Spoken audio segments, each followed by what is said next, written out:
días a todos. Estamos aquí para dar por finalizar el Congreso Mariológico que han tenido ustedes, que a lo que, a mi modo de ver, ha reunido a expertos de diversas disciplinas y la verdad que creo que de bastante nivel académico, con lo cual felicito a la organización por esa elección y la consecución de estas personas, ¿no?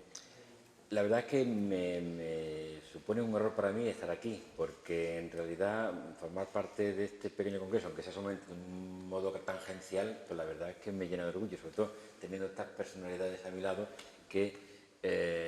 bueno, que pues me parece una gran fortuna, ¿no?, poder estar aquí por esos motivos, ¿no? Cuando tenía que presentar al conferenciante de hoy, la verdad es que pensé en dos grandes motivos por los cuales me alegraba el poder presentarlo. En primer lugar, porque yo había escuchado hablar del conferenciante de hoy, don José Antonio Senovilla García, pero nunca lo había conocido personalmente y la verdad que me ha supuesto pues una gran fortuna poder conocerlo, porque había escuchado referencias de diversos medios y tenía ilusión por conocerlo, con lo cual me lo ha permitido conocerlo personalmente y me alegro por ello. Y también porque el tema que había que tratar hoy, que es el de la Virgen de Fátima, la Virgen de Fátima y la paz, en un día como hoy, 13 de mayo, evidentemente escogido a propósito, en un lugar como hoy, en un congreso como este, referente a la Virgen María, la verdad es que me supuso una gran alegría, porque debo reconocer que yo soy un tardío descubridor de la Virgen de Fátima.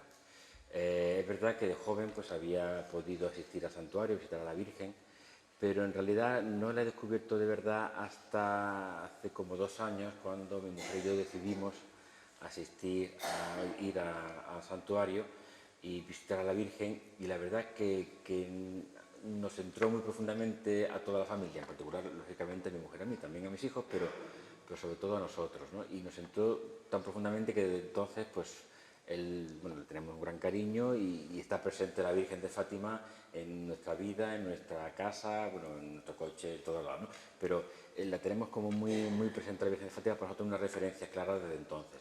Por supuesto, hemos vuelto el año pasado y volveremos dentro de 1 o 2 años, volveremos a la Virgen de Fátima a visitarlo. Entonces, cuando me dijeron la conferencia va sobre la Virgen de Fátima, 13 de mayo, la verdad es que me hizo una gran ilusión, debo reconocerlo.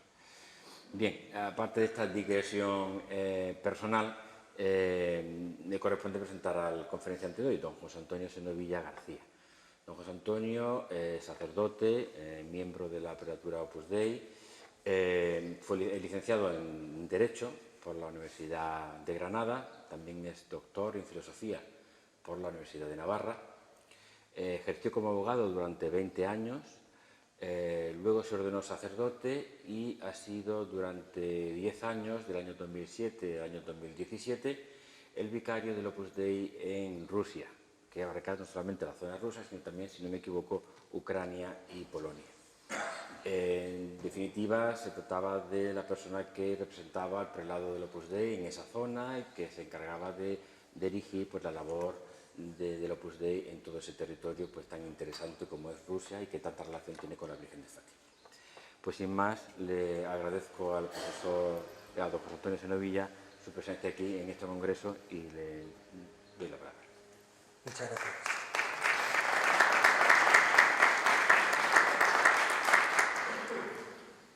Bueno, pues es lógico pensar que para mí es un grandísimo honor compartir esta clausura del Congreso Mariológico con su eminencia reverendísima, el cardenal amigo, al que agradecemos todos de corazón que esté aquí, con la ilustrísima Junta de Gobierno de la Hermandad de Nuestra Señora de la Caridad.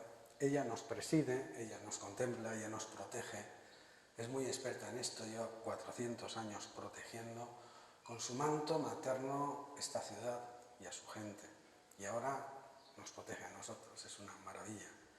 A los ilustres ponentes tengo un eco de las intervenciones anteriores magnífico, ha causado mucha impresión en los corazones de él, porque hablar de la Virgen no es una teoría, es hablar de una madre, y hablar de una madre a unos hijos que la quieren, pues encuentra corazones predispuestos, ¿no? Entonces han sido ponencias muy interesantes, las podemos consultar ya en la web, pero en fin, que a todos nos hará mucho bien. Agradezco a todos su presencia y especialmente, como decía la Virgen de la Caridad, por esos 400 años de protección materna, de sonrisa, de paz. Hoy celebramos la solemnidad de la Ascensión y el Señor nos dice, bueno, los Hechos de los Apóstoles y la liturgia nos dice: estaré con vosotros todos los días hasta el fin de los tiempos. Y el Señor siempre cumple sus promesas. Cumple sus promesas y hoy, festividad de la Virgen de Fátima, litúrgicamente no, queda solapada por la solemnidad, pero en este aniversario de las apariciones, del comienzo de las apariciones de la Virgen, nos damos cuenta de cómo Dios está cerca de cada generación de cristianos. Es muy interesante porque cada generación tiene como el cometido, el mandato divino, la petición divina de santificar su época. Pero hay épocas en las que ocurren muchísimas cosas en muy poco tiempo, y para los cristianos, para la gente de buena voluntad de esa época, quizá resulta especialmente difícil entender qué está pasando y gestionarlo de alguna manera, decir, bueno, ¿y ahora qué está pasando? Hay un ejemplo paradigmático, que lo tenemos todos y más en esta tierra en la cabeza, que fue el descubrimiento de un nuevo mundo, cuando dos culturas ancestrales, la cultura judeocristiana, que había recibido pues toda la tradición filosófica y cultural helénica y romana, y sobre todo había recibido la revelación, se encuentra con unas culturas en América también muy antiguas, también muy desarrolladas, también muy fuertes, pero que no se conocían. Entonces es impensable, no se puede entender, yo no soy un especialista en historia de América, pero es impensable entender la evangelización de América desde su mismo comienzo sin entender el papel primordial de puente, de unidad de la Virgen de Guadalupe. Ella llevaba en toda su iconografía, en todo su mostrarse, en todo su vestido, llevaba toda la teología maya, toda la teología precolombina. Bueno, pues Dios, en épocas de especial interés, en las que ocurren muchísimas cosas en muy poco tiempo, se acerca de un modo muy especial a los cristianos, a los hombres de buena voluntad de esa época, para ayudarles. Y eso hizo también a principios del siglo XX. Era una época tremenda, era una época en la que el mundo estaba en una depresión profunda, habían caído los imperios, se estaba reconfigurando el mundo y además la humanidad se veía inmersa en algo que nunca antes había conocido, una guerra mundial. Estaban sobrecogidos, no sabían. Nosotros, con la perspectiva histórica, sabemos un poquito qué es una guerra mundial, sabemos qué produce, cuándo acaba. Ellos no lo sabían, estaban inmersos en la Primera Guerra Mundial. Entonces, en ese momento, la Virgen se aparece a unos niños. Es que Fátima es un mensaje tan profundo que hay que intentar recogerlo con corazón totalmente abierto, un corazón de niño, si queremos definirlo así. Fátima, hay mucha gente que se inventa muchas cosas de Fátima, porque como estamos en un mundo muy convulso, pues entonces parece que hay que aumentar algo de sensacionalismo, pero Fátima, diciendo exactamente lo que dice, sin aumentar y procurando no quitar nada, claro, resulta que ya es suficientemente impresionante, suficientemente eficaz como para penetrar en los corazones de la gente.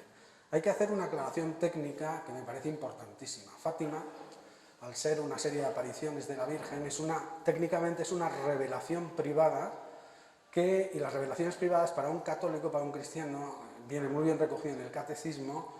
Nosotros creemos lo que dice la revelación pública de la Iglesia, lo que viene en el credo, lo que viene en los símbolos, lo que viene, pues en la expresión pública que se acabó, pues con la muerte del último apóstol, de San Juan.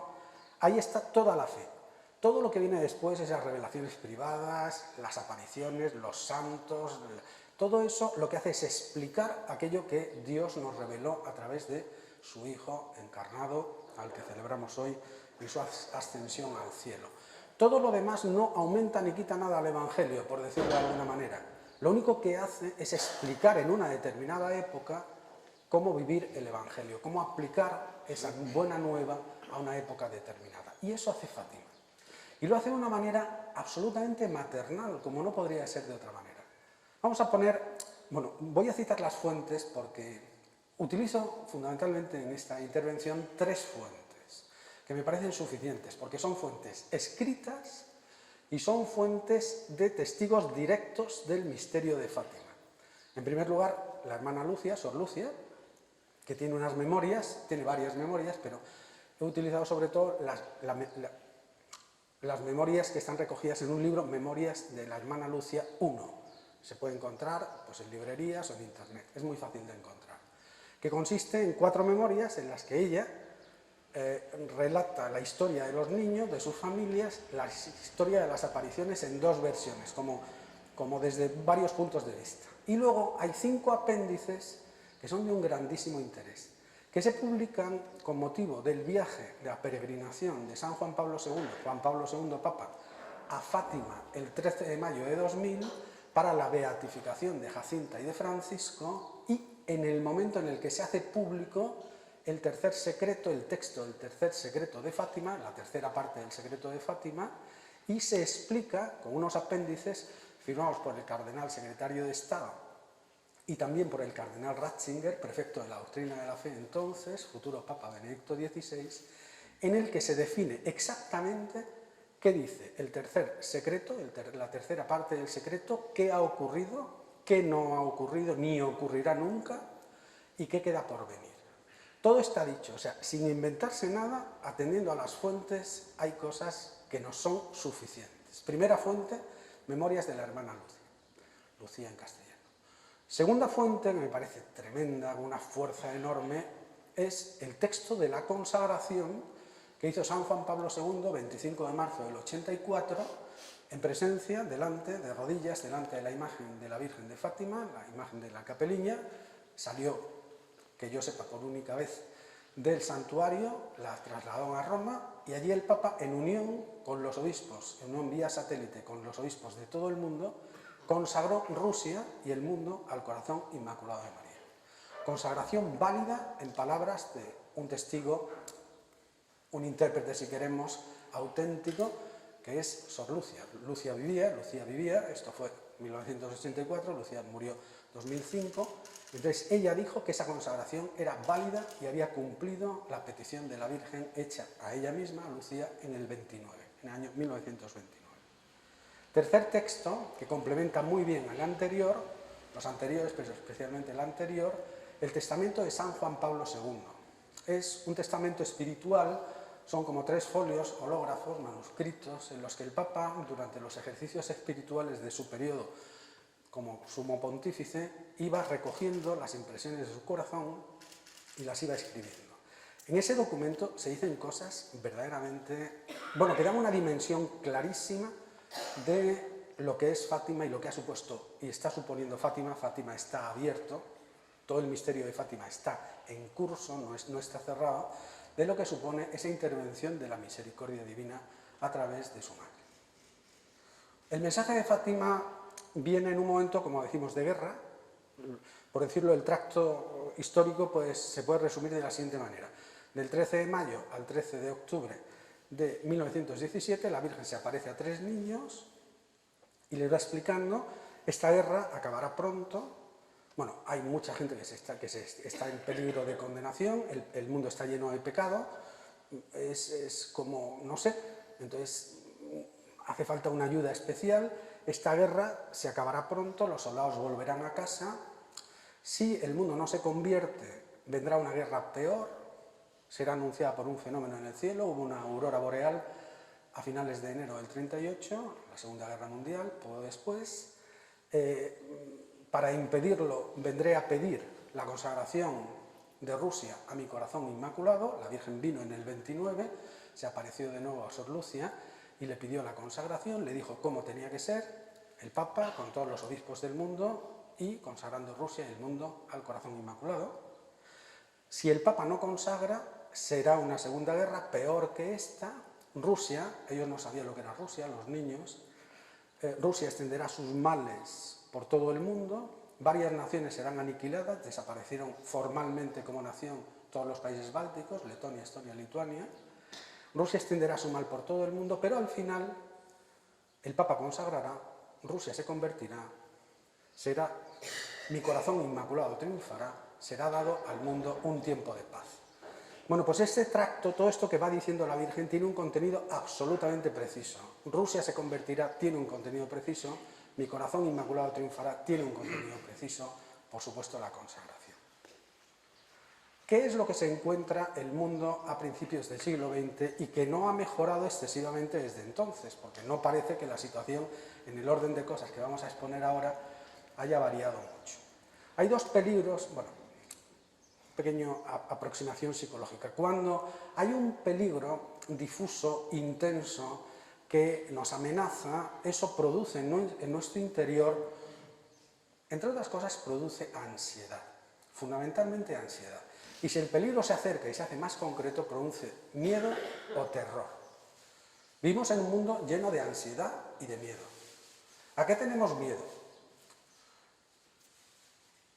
Pues tenemos miedo fundamentalmente a dos cosas, vamos, me parece.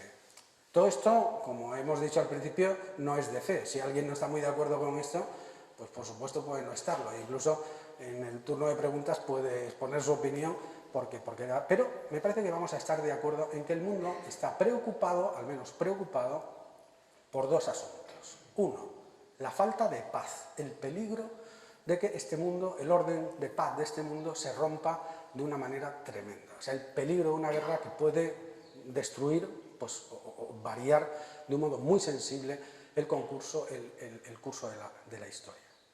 La falta de paz, ese es un peligro.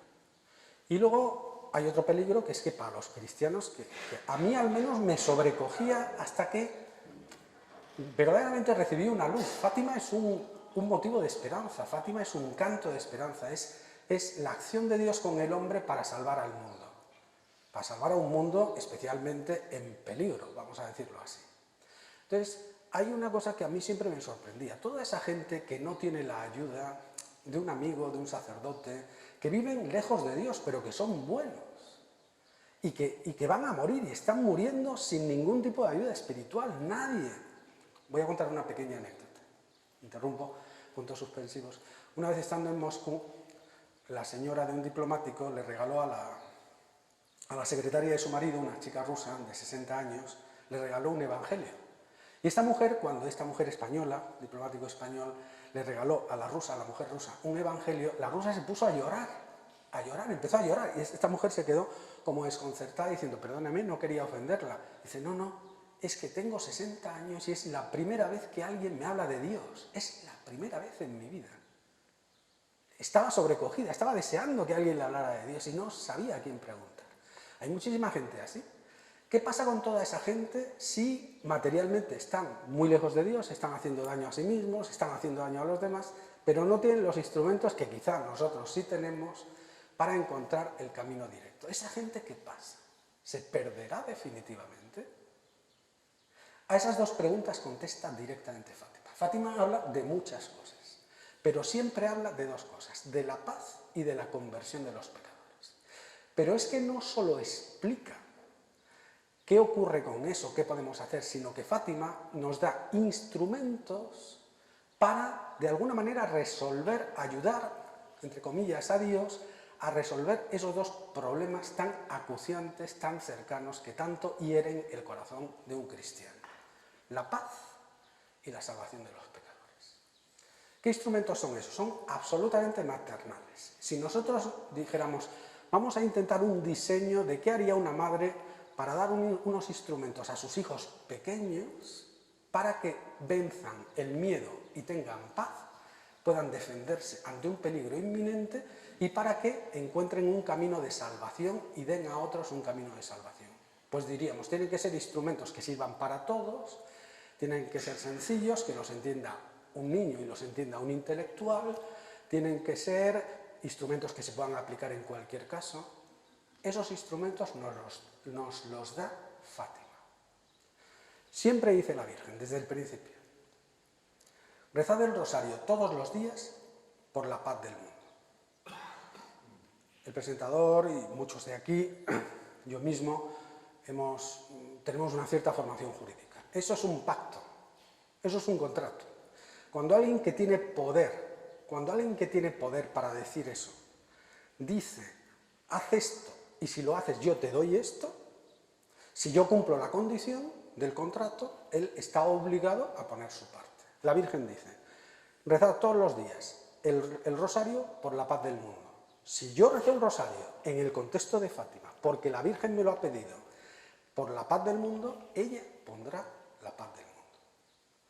Claro, esto es un asunto muy serio. En una ocasión, digo que esto lo entienden los niños, porque en una ocasión, hablando de esto, estaba hablando a un grupo de niñitas, jovencillas, muy pequeñitas, vamos, 12 años, 10 años, y una, claro, me estaba mirando con cara de asombro, y entonces me preguntó, oiga, pero ¿usted está diciendo que porque yo rece el rosario va a haber paz en el mundo? Claro, ella entendió en el sentido claro lo que yo estaba diciendo, me hizo pensar. Y tuve que explicar, dice, mira, ¿tú sabes lo que hace la Virgen cuando nosotros rezamos el rosario?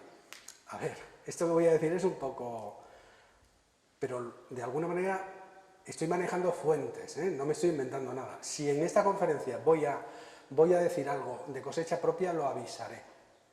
La Virgen, cuando nosotros rezamos el rosario, al menos en este contexto de Fátima, lo que hace es rezarlo con nosotros. Eso no solo se ve en Fátima, se ve ya en Lourdes, y no he investigado más atrás. Cuando en Lourdes la Virgen se aparece a Bernadette y Bernadette está rezando el rosario, la Virgen completa el rosario con ella. Y en Fátima pasa igual. Cuando se aparece y ellos están rezando el rosario, la Virgen termina el rosario con ellos. Además lo reza de una manera muy peculiar, es muy bonito. La Virgen pronuncia el Padre Nuestro, pronuncia el Gloria, no habla en las Ave Marías, pero sí pasa las cuentas. Entonces, ¿qué pasa? De alguna manera esto sí es cosecha propia, es interpretación, pero me parece que se deduce de lo anterior. Cuando uno dice, vamos a ver, estamos en un mundo sin paz, estamos en un mundo sin paz, estamos en un mundo con un peligro de autodestrucción pero tremendo. Esto es demostrable, Fátima lo demuestra, ahora lo explicaré. Dice, bueno, tengo un instrumento que puedo utilizar en cualquier momento por la paz. Y es como si yo me uniera a un rosario que está rezando la Virgen con miles de cristianos, si queréis, por encima del tiempo y el espacio, por la paz. Ese rosario de María, ese rosario consigue la paz. Claro, ¿por qué el rosario? Le preguntan a Sor Lucia, en un librito sobre el mensaje de Fátima, ella dice, pues la Virgen no explicó por qué el rosario y no la misa, por ejemplo, porque la misa es mucho más importante. Como oración, la misa es la clave, es la salvación. Sin misa, sin redención, sin sacrificio de Cristo en la cruz, sin resurrección, ascensión, pues ahí no hay nada, no hay esperanza, no hay nada, está el cielo cerrado, ¿no? ¿Por qué la Virgen no dice ir a misa todos los días, todos los domingos? Y sí dice rezar el rosario todos los días. Lucía contesta, no lo sé, pero interpreto, porque la Virgen no lo dijo, ni yo se lo pregunté, pero interpreto que la Virgen quería dar un sistema, un instrumento de salvación universal, que lo puede utilizar un niño. Jacinta tiene 6 años, 6 años, y la Virgen le dice que reza el rosario todos los días. Yo no me atrevía a pedirle esto a los niños, que rezaran el rosario todos los días, hasta que entendí que la misma Virgen lo hace. Entonces dice, bueno, un niño de 6 años y lo puede rezar un viejecito que está internado en el hospital, casi con los tubos en la UCI, o lo puede un intelectual, o una persona sencilla, analfabeta, una persona de una cultura oriental, una cultura africana, americana, un europeo, en esta época, en otra. El rosario es el Evangelio contemplado con ojos de la Virgen. El rosario es una cadencia, es una canción de alabanza a Dios y de reconocimiento del papel de la Virgen en nuestra salvación, que al ser un poquito larga, cadencial, es como va abriendo el corazón y va sanando las heridas más profundas del corazón. Cualquier cristiano que lo reza, cuando a veces dice, bueno, ¿usted puede mostrar esto? Pues de muchísimas maneras. Que el rosario da paz lo puedo demostrar de muchísimas maneras. Pero suelo decir que lo mejor es no creérselo, sino sencillamente comprobarlo. Es decir, empezar a rezar el rosario todos los días, pidiendo por la paz del mundo, y uno comprobará dónde empieza la paz del mundo. Porque la paz del mundo, todos lo sabemos, empieza en nuestro propio corazón. Y el rosario, cuando se reza con corazón abierto, empieza desde el primer momento a dejar una paz muy profunda en el corazón. En Rusia los ortodoxos cuando encuentran el rosario, les encanta, pero incluso con protestantes, ahí hay bastante acción apostólica de los protestantes de distintas denominaciones, Rusia, Ucrania. Entonces resulta, Bielorrusia, más que en la región es Rusia, Ucrania, un poquito Bielorrusia, Polonia sí tiene una región exenta, ¿no? Pero gente que viene del protestantismo, oye, Grisha, un amigo mío, él lo ha contado muchas veces, me da permiso para hacerlo, un chico ucraniano, un economista, me recogía siempre que iba desde Moscú, en el aeropuerto me estaba esperando. Grisha, él había sido protestante y había abrazado la fe católica. Grisha, reza el rosario, verás qué fuerza te da. Pero le costaba, como había sido protestante le costaba, ¿no? Hasta que empezó. Y la última vez que nos vimos me dijo, mire, he empezado a rezar el rosario y es que ya no puedo dejar de rezar el rosario, es que no puedo dejar, es que he encontrado una fuente de paz tan enorme. Si la Virgen lo dice, será por algo. Si ella se compromete, será por algo. Si queremos paz en los corazones, en las familias y en el mundo, será por algo. La Virgen nos lo da si lo utilizamos. Mucha gente, por otra parte, dice, bueno, es que a mí me cuesta rezar el rosario porque me distraigo. Ustedes perdonen, yo no conozco a nadie que sin una gracia especial del cielo haya rezado un solo misterio del rosario sin distraerse. No conozco a nadie. El problema no es no distraerse, el problema es tener el corazón abierto, rezarlo en presencia de la Virgen. Y el rosario produce esos frutos, como una medicina, como un bálsamo que llega hasta las heridas más profundas del corazón. Con esto de las heridas más profundas del corazón, que a veces me preguntan, ¿esos son los pecados? No, los pecados se resuelven, se perdonan en la confesión o en la contrición. Las heridas del corazón son ese trauma infantil que tengo que me hace no poder perdonar, esa especie de odio contra mí mismo o de desprecio que me dice que no voy a ser capaz nunca de superar esto. Eso es lo que cura. Y eso se comprueba cuando se reza el rosario. Pero no solo cuando se reza. Porque yo y esto es cosecha mía, esto no lo pone Fátima, no lo dice Fátima, pero esto lo he comprobado. Es que el rosario, incluso a veces sostenerlo en la mano, no estoy hablando de un amuleto, estoy hablando de una oración con el cuerpo. El rosario tiene una materialidad. La Virgen cuando se aparece tiene unas cuentas, tiene un instrumento, el rosario, las cuentas del rosario, para ayudarnos a rezarlo también con el cuerpo. Es que yo he comprobado, y he comprobado en mucha gente, en mi labor pastoral, que cuando uno tiene miedo, y todos tenemos miedo, la primera condición para la paz es no tener miedo. La primera condición para poder luchar y vencer es no tener miedo. Entonces dice, bueno, ¿cómo se vence el miedo? Sosteniendo el rosario. Sosteniendo el rosario, sosteniendo el crucifijo, pronunciando el nombre de Jesús y de María, el escapulario de la Virgen, pero también el rosario. Es de una eficacia portentosa. La Virgen bendice de un modo especial a quien tiene la devoción del rosario y a quien extiende la devoción del rosario. Bueno, pues, por pasar a otro tema, rezar el rosario todos los días por la paz del mundo.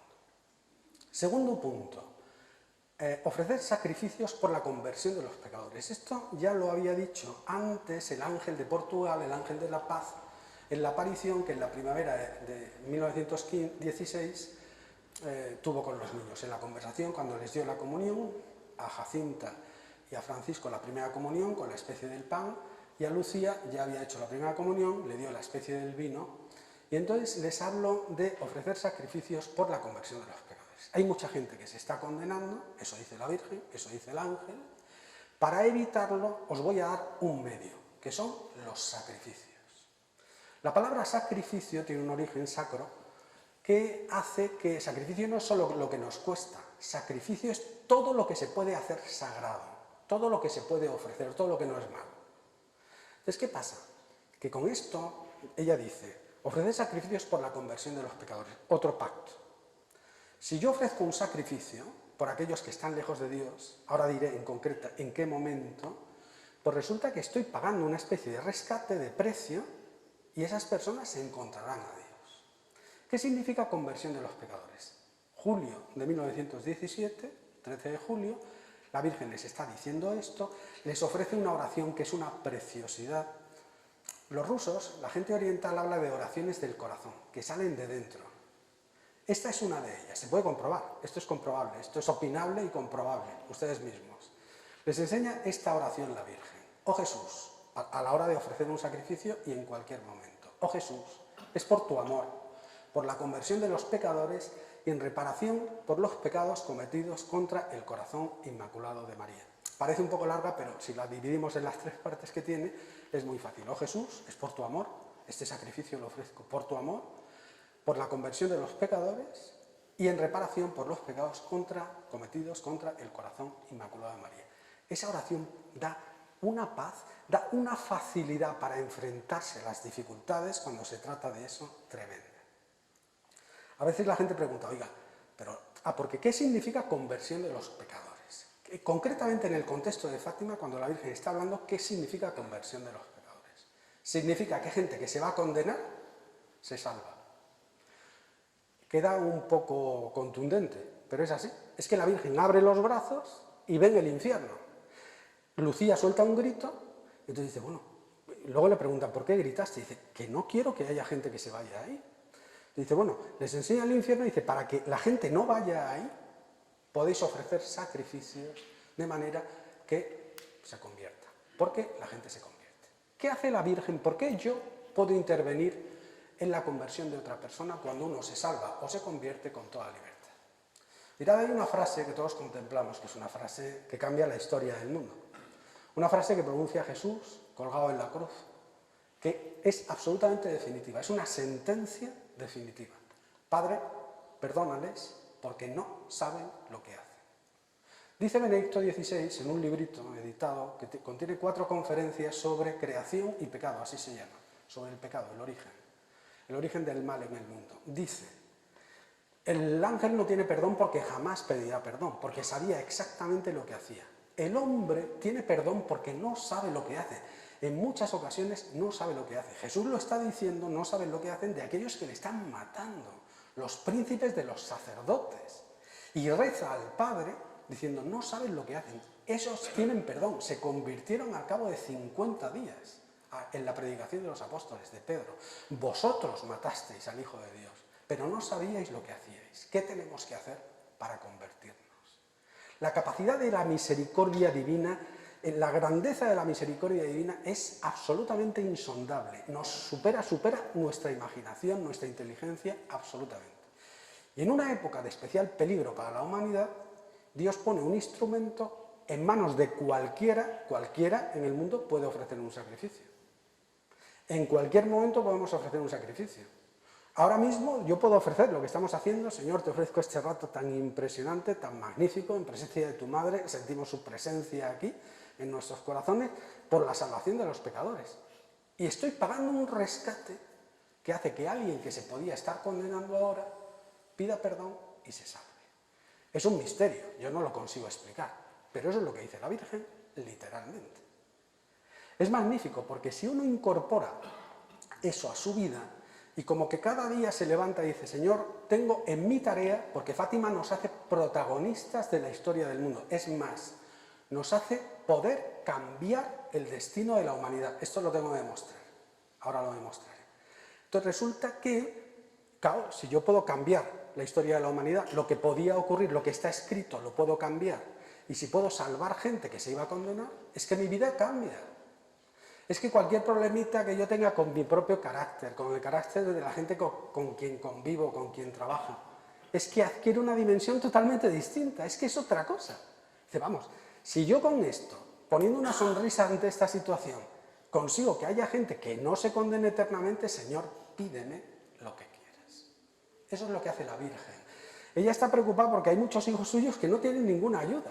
No les llega ninguna ayuda, no piden. Yo tengo un montón de sobrinas, me voy a meter con mis sobrinas, que me lo permiten, que son buenísimas, me escuchan con delectación, tío, cuéntanos esas cosas tan bonitas que dices. Pero me hacen un tipo de caso que a mí me desconcierta un poco, que es el caso omiso. Es decir, que por un oído les entra y por otro les sale, ¿no? Y yo me encuentro con el desconcierto de decir, pero Señor, ¿qué hago con mis sobrinas que me quieren tanto y que son tan buenas y que no me entienden?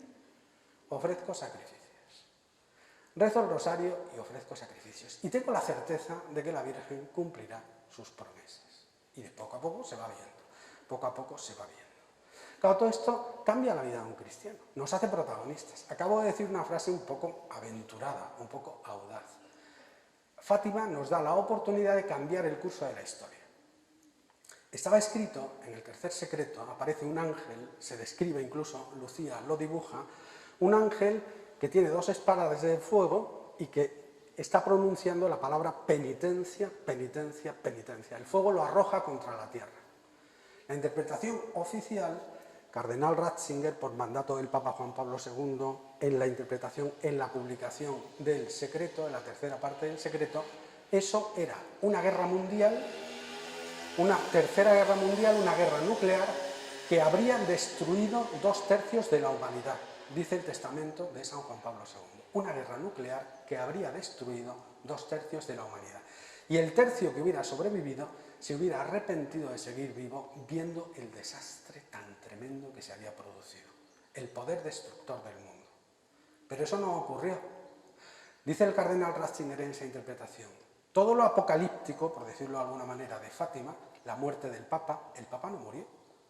Lo que estaba escrito es que el Papa moriría. Atacarán a un obispo vestido de blanco que morirá. Morirá con muchos obispos, con muchos sacerdotes, con muchos religiosos y muchos cristianos. Eso estaba escrito. Y el Papa no murió. Y escribe en su testamento: una mano materna, la mano de María, cambió la trayectoria de la bala. Se puede cambiar el curso de la historia. Estamos en un momento, dice San Juan Pablo II, con toda la autoridad de santo y de sabio y de hombre del mundo, y que cambió, protagonista de un cambio histórico con la caída del muro de Berlín, dice San Juan Pablo II que es que se puede cambiar el curso de la historia. Que estamos en la época más compleja que ha conocido la humanidad, en la que la tecnología, la ciencia y la tecnología nos ha llevado una capacidad para el bien y para la autodestrucción, para el mal, como nunca ha conocido la historia. Y nos da esos instrumentos. Fátima, uno se lo puede creer o no creer, lo hemos dicho, pero Fátima es tan evidente.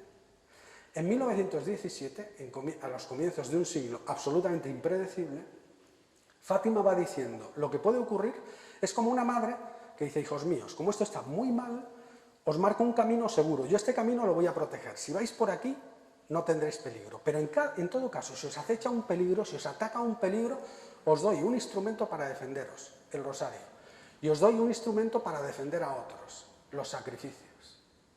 Pero todo lo que ella dice se va cumpliendo. Vendrá, si esta guerra se acabará, si no, lo que hemos dicho al principio. ¿Qué queda de Fátima? El Papa, claro, son papas santos, ¿eh? Yo lo único que puedo es rendirme ante la grandeza de papas como San Juan Pablo II, Beato Pablo VI, San Juan XXIII, vamos, o sea, son papas de una altura. El siglo XX ha dado a la Iglesia y al mundo unos papas, bueno, especiales, ¿no? O sea, verdaderamente portentosos. Pero no entendieron Fátima. Tardaron 55 años, del año 29, mis matemáticas son bastante precarias, pero desde el año 29 hasta el año 84, 55 años en consagrar tal y como había dicho la Virgen. Pío XII consagró Rusia al corazón de María, pero no lo hizo como lo había dicho la Virgen, como lo había pedido la Virgen. Ella dijo: en unión con todos los cristianos del mundo. Es una consagración universal. Fue una consagración válida, pero no suficiente, que acortó, dice Sor Lucia, la Segunda Guerra Mundial, pero no la evitó. Pero fue consagrar 25 de marzo del 84, tal y como la Virgen había dicho, y bueno, es que, además desde el punto de vista histórico, fijaos, 25 de marzo del 84 el Papa consagra. 13 de mayo del 84, 6 semanas después, estalla la base de misiles de Murmansk en el Ártico y se desequilibra totalmente el poder balístico de la Unión Soviética con respecto a la OTAN, del Pacto de Varsovia. Empieza a disolverse el Pacto de Varsovia y en 5 años se disuelve la URSS sin matar a nadie. Eso en Rusia produce un desconcierto tremendo. ¿Cómo este aparato de terror que se había llevado por delante decenas de miles, cientos de miles de personas, desaparece sin matar a nadie? Lo glosa Benedicto XVI. Es una opinión personal, no como cardenal, no como papa, sino personal. Pero dice: la Virgen lo que actúa para proteger a sus hijos cuando el mal es muy grande, pongamos un tsunami, el ejemplo es mío, no soy yo, un tsunami que parece que nos va a comer, la Virgen lo que hace es discretamente para la ola y como la disuelve y llega a nuestros pies como una olita en la playa, bueno, y no nos come. Es en la grandeza de la Virgen, de una madre que está ahí, que nos está defendiendo. ¿Qué queda de Fátima? ¿Qué ocurrirá y qué no ocurrirá? Fátima está abierto, ¿eh? Depende de nosotros. Creo que queda suficiente demostrado por lo que se ha dicho hasta ahora, ¿no? Dios pone el destino del mundo porque no quiere salvar el mundo sin los hombres, pero nos da los instrumentos para salvarlo. ¿Qué queda de Fátima? Hemos dicho, al final el Papa consagrará, Rusia se convertirá, mi corazón inmaculado triunfará, se ha dado al mundo un tiempo de paz. ¿Qué significa Rusia se convertirá? La Virgen no lo dice. Sor Lucia no lo dice oficialmente. Los documentos que estoy citando no lo dicen. Pero yo que he vivido 10 años en Rusia, 10 años muy interesantes, 2007 a 2017, he visto con mis propios ojos lo siguiente. Lo voy a enunciar para que quede como... En estos 10 años han ocurrido cosas que no ocurrían en 1000 años anteriores. O sea, esto está cambiando a una velocidad tremenda. Por ejemplo, la percepción del papado, que es lo principal que nos divide con los cristianos orientales, con los ortodoxos. O sea, casi lo único que nos podría dividir es, porque luego hay razones históricas que están absolutamente superadas, y el filioque, todo eso está absolutamente superado. Razones doctrinales. Lo único que tenemos que ponernos de acuerdo es qué entendían los cristianos que estaban unidos en el primer milenio sobre la figura del Papa y la sinodalidad en la Iglesia. Bueno, pues en los 10 años que he estado en Rusia, además he conocido a los protagonistas porque he estado con ellos, han venido a mi casa, éramos amigos, tanto por parte ortodoxa como católica. He visto lo siguiente, cómo cambiaba radicalmente la percepción del Papa. El Papa era absolutamente ignorado en Rusia. No salía en la prensa, no salía en la televisión, si alguna vez salía en letra pequeña y de un modo pues más bien negativo. Y sin embargo, todo cambió, no voy a desarrollarlo porque nos extenderíamos mucho, pero todo cambió hasta que se produce una cosa absolutamente inesperada y sorprendente, ¿claro? Que es el encuentro del Papa, febrero de 2016, con el Patriarca, 1000 años sin verse. Ese encuentro fue, por lo visto, yo no estaba allí, pero fue porque los protagonistas, los que sí estaban allí, me contaron, el clima era no solo de empatía, de fraternidad, sino que el clima era, la acción del Espíritu Santo se veía y todo ha cambiado. El camino hacia la unidad está expedito, está abierto. Bueno, pues Rusia se convertirá, parece ser, razones no sé, históricas, nos llegan a decir, bueno, pues la conversión masiva, cayó el muro y miles de rusos, pero miles y miles, acudieron espontáneamente a bautizarse. Bueno, pues es una primera fase de la conversión de Rusia al cristianismo. Podría ser que la conversión de Rusia, en algún momento, no oficialmente, a Lucía le preguntaron y dijo, esto es así, que la conversión de Rusia, el completar, cerrar ese círculo, fuera la vuelta a la unidad del primer milenio entre los cristianos de Oriente y de Occidente. Rusia se convertirá, mi corazón inmaculado triunfará. El Papa Francisco, cuando ha estado en Fátima el año pasado en la canonización de los niños, tituló su viaje con la palabra esperanza. Peregrino, en la esperanza, no recuerdo exactamente, pero la esperanza. Fátima es un canto de esperanza, no de preocupación, no apocalíptico, sino de esperanza. ¿En qué sentido? Triunfo del corazón inmaculado de María. Los niños se van pronto al cielo, ellos le preguntan, ¿iremos al cielo? Y dice, sí. Jacinta, tú vendrás muy pronto, Francisco también. A Lucía le voy a pedir que se quede más tiempo en la tierra para difundir el triunfo, la devoción a mi corazón inmaculado. A eso se dedica Lucía durante toda su vida hasta su muerte. ¿Qué significa el triunfo del corazón inmaculado de María? Que ocurrirá, que está dicho en Fátima. Fijaos qué cosa tan tremenda. Los corazones de los hombres se abrirán, lo dice Ratzinger, el cardenal Ratzinger, prefecto de la doctrina de la fe, en ese apéndice que cité al principio. Los corazones de los hombres se abrirán, es como un soplo del Espíritu que hace que los corazones de los hombres en general, muchos, se abrirán, y ante el ejemplo de María, que pronuncia su fiat a aquello que el Señor le pide, hágase en mí según tu voluntad, cada uno de nosotros, cada uno de los hombres pronunciará un fiat personal que se convertirá en el motor de su vida. Es como si ahora mismo a tu alrededor toda esa gente que está despistada, que dices, bueno, esta gente, ¿por qué no me entienden? ¿Por qué no nos entienden a los cristianos? De pronto se abre su corazón y empiezan a decir, Señor, ¿qué quieres de mí? ¿Qué quieres de mí? Venga, el motor de mi vida, el principio de mi vida, el fin de mi vida es conocer y hacer tu voluntad. Este mundo cambiaría inmediatamente. Eso es lo que queda de Fátima. Dice Ratzinger, el Papa no murió, ese era el ataque al que se refería la Virgen, el mundo no se autodestruyó, esa era la guerra mundial a la que se refería la Virgen, la que no se produjo, estuvo a punto de producirse, ¿eh?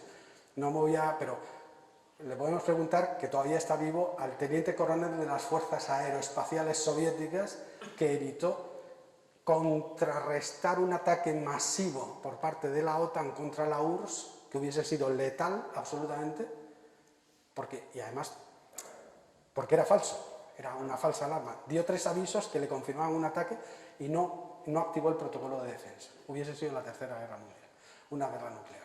Bueno, entonces, ¿qué queda? Pues el triunfo del corazón de María y un tiempo de paz. Uno puede preguntar, ¿y esto cuándo va a ocurrir? Hoy, en los Hechos de los Apóstoles, en la liturgia de la solemnidad de la Ascensión, el Señor, cuando se va, dice una palabra que contesta esto. Los tiempos que ocurrirán, eso lo sabe mi Padre Dios, que los ha dispuesto en su autoridad. No es cuestión vuestra saberlos, conocerlos. Pero yo sí estoy seguro de una cosa, y pienso que todos nosotros los que estamos aquí estaremos de acuerdo en eso. Con los instrumentos que nos da Fátima, podemos adelantar ese triunfo del corazón inmaculado de María y ese tiempo de paz que el mundo está esperando. Muchísimas gracias.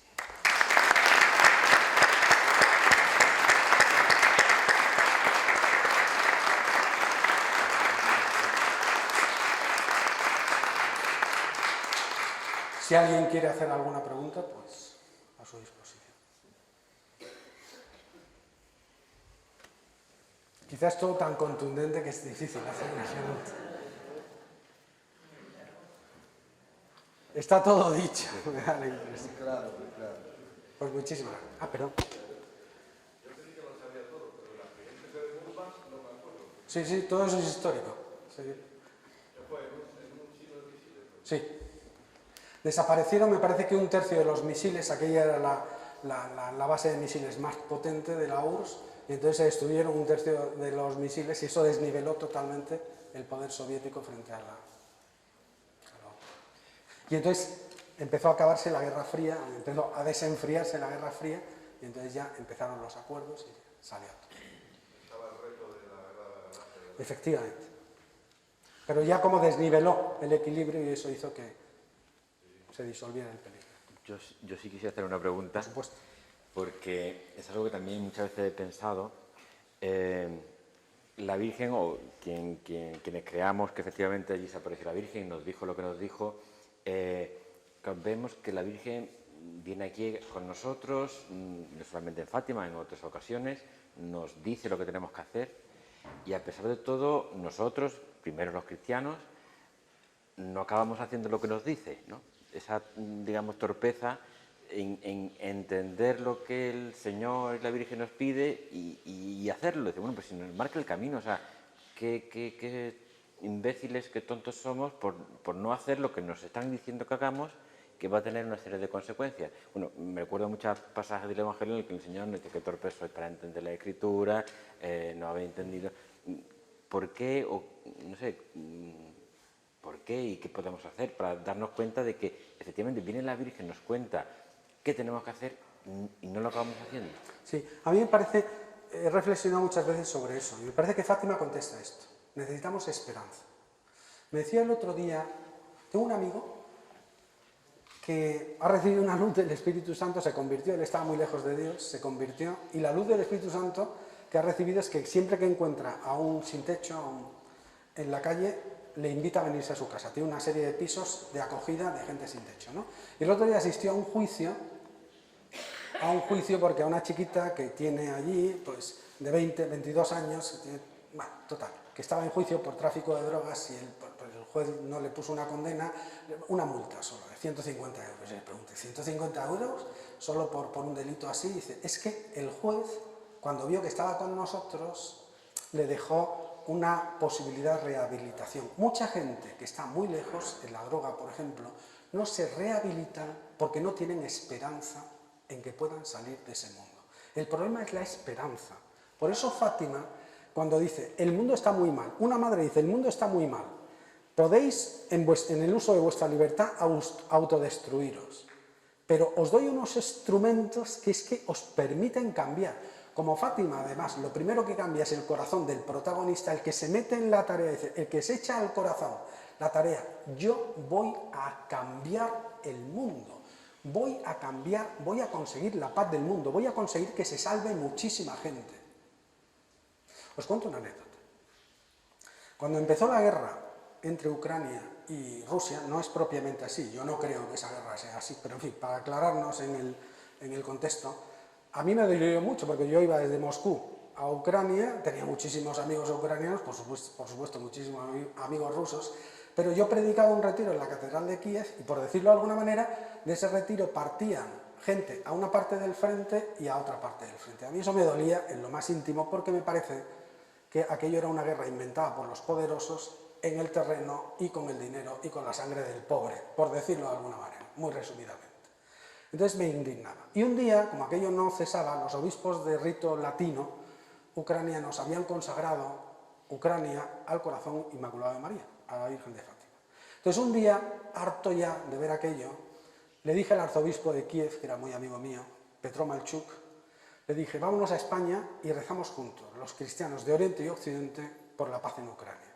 Entonces nos vinimos y consagramos desde aquí, en unión mucha gente, consagramos Ucrania al corazón de María, pero como todos juntos, ¿no? Oriente y Occidente. El día en que volvimos a Ucrania se firmaron los primeros acuerdos de paz. Todavía hay que construir la paz, pero se paró la guerra. A mí no me tienen que explicar que realmente si la Virgen pone estos medios en nuestras manos, esos medios son absolutamente eficaces. Dice Sor Lucia, el rosario ahora mismo, pero esto es cuestión de comprobarlo, y esto lo más fácil es comprobarlo, el rosario diario es capaz de resolver cualquier problema pequeño o grande que una persona pueda tener. ¿Esto es verdad? Pues para cada uno.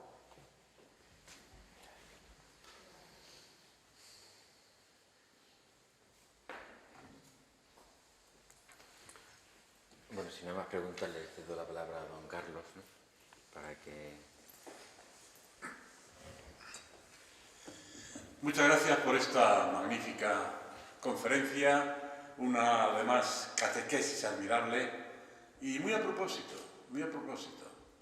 porque la paz siempre es el anhelo grande que hay en todos los aspectos, esas heridas interiores que decía el Padre, ¿no?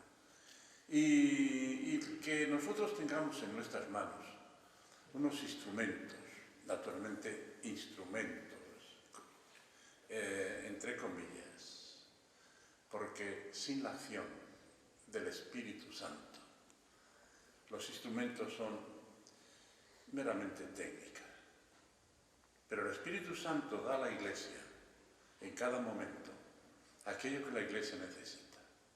Estas referencias históricas, por ejemplo, ¿por qué en este momento las apariciones de Fátima? Como explicaba muy bien el Padre. ¿Por qué en este momento? Porque en este momento Dios necesitaba, como dar una sacudida por mediación de su madre, la Virgen María, para que se dieran cuenta del horror que estaba por acontecer y casi estaba ya aconteciendo. Y esta conferencia nos ha ilustrado mucho para reflexionar sobre el misterio, que también el Padre lo ha dicho muy bien. El misterio no es como un paredón que se pone, cuidado, hasta aquí hemos llegado, como una especie de reto a la inteligencia del hombre. Mira, hasta aquí tú puedes llegar y no. El misterio es algo grande, profundo, extraordinario, que por más y más y más y más que profundicemos en él, siempre queda mucho camino por recorrer. Y por eso esta abertura, por ejemplo, que supone el rosario a la oración en la Iglesia. Este instrumento, repito, entre comillas, para que nos demos cuenta de la eficacia de la oración de la Iglesia. Es un instrumento que en sí mismo da la paz. Él se ha referido también en algún momento a una cosa muy interesante, quizá poco estudiada, y es la relación que tiene la sensibilidad con la paz. Parece como pasar estas cuentas del rosario, pues crea una situación propicia para la paz y se mete en el corazón. Creo que en este congreso mariológico, mariano, con motivo de estos 400 años, es, repito, pues un instrumento de Dios para que valoremos realmente aquello que tenemos en las manos.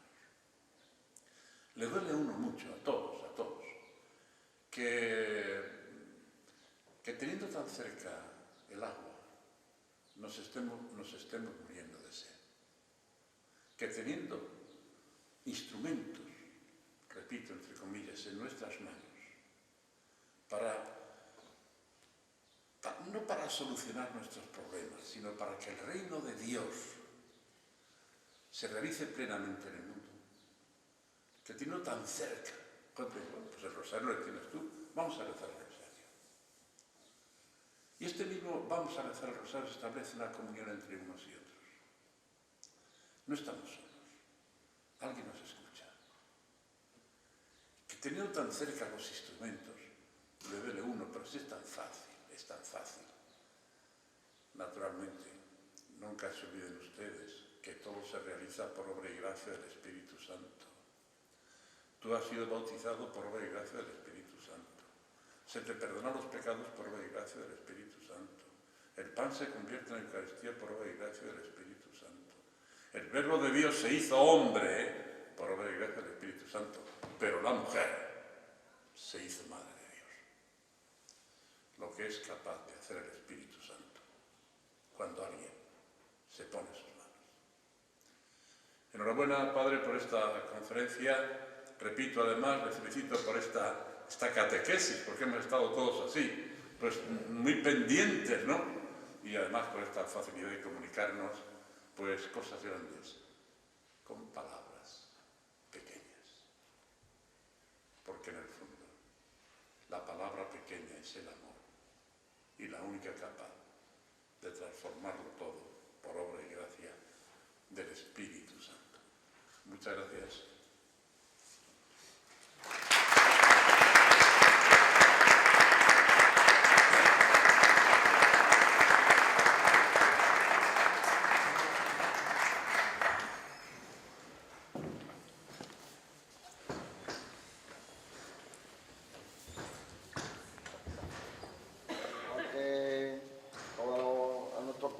Pues le hacemos entrega de las azucenas que rematan el templete de plata que cobija la Madre de Dios. Enhorabuena por su ponencia, don José Antonio. Muchísimas gracias.